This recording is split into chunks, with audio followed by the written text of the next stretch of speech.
another work of art with words. This piece of art that you see here is a painting that I created by using acrylic paint and a variety of textures on canvas. It is a painting that highlights the consequences of war. The consequences of war on the innocent, especially the children. Through this piece, I am denouncing the atrocities and tragedies of war. The bad things that can really happen when war take place to innocent lives. Through this piece, I'm trying my very best to make myself an advocate, and I'm trying my very best to raise awareness so people can really sit down and think and reflect deeply on different ways to make this world a better place. If you pay close attention to the piece, you see so many things going on. We have many sad faces. We have so much destruction going on. We have so many explosions. So in a nutshell, we just have so many things being destroyed in this piece. It's just so much chaos happening. And many of my viewers will ask me the question, why did you choose blue tones in order to render this piece? I chose blue tones because blue tones are actually cold tones, and I just wanted to express the cold atmosphere in war. That atmosphere which actually shows that there is a lack of human warmth, there is a lack of love and compassion.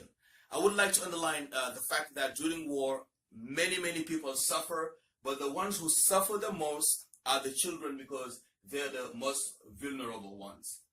And when we have actually war taking place, all the rights of children are destroyed, and the basic right, the simple right of them for them just to be a child, be happy, and grow in a safe environment, all those rights are destroyed. When we have wars going on, many infrastructures are destroyed, crops are destroyed, industries are destroyed, which means that it's extremely impossible for the parents to find the means to take care of these children. Another consequence of war is actually the displacement. We have so many kids who end up living and just wandering around, and they end up in refugee camps where they have to wait in extremely difficult conditions for many years until there is actually some change taking place. So this piece is really trying to show war is really a terrible thing going on. And also during war, there is something really horrible that happens, especially when we see those civil wars that take place in Africa. Some of these children are used as child soldiers. They have to be out there on the front line and actually fight for the adults. And that's also another thing that I wanted actually people to see. That's why I represented this child who looks like he's out there just going somewhere, but he doesn't know where to go. That's why we actually have these confusion on the face. And another thing I wanted to show is when we have war going on, we have so much pollution. And the pollution is actually represented here by this image that's very symbolic. This is the image where we have these toxic air streams from the blast of a jet fighter that is going into the nostril of a person. So it's just an image that shows when there is war, the whole air is polluted, and people just like live in an environment that is extremely dangerous to their health. Well, why do we have all these issues taking place? All these ills simply arise from the human heart. These issues, such as wars and violence, come from the fact people like to dominate, they're very greedy, they like to exploit others.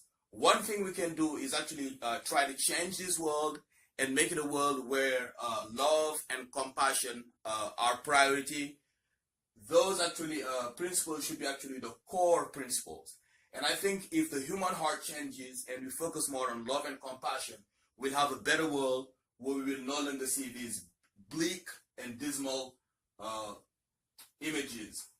So my final message is, as a whole planet, we should actually come together and love each other and actually have tolerance. Now, tolerance doesn't mean everyone agrees and people really like each other. It simply means even if I'm different from you, I must also respect that you are different from me, and we still try to get along. Just as this great scholar Howard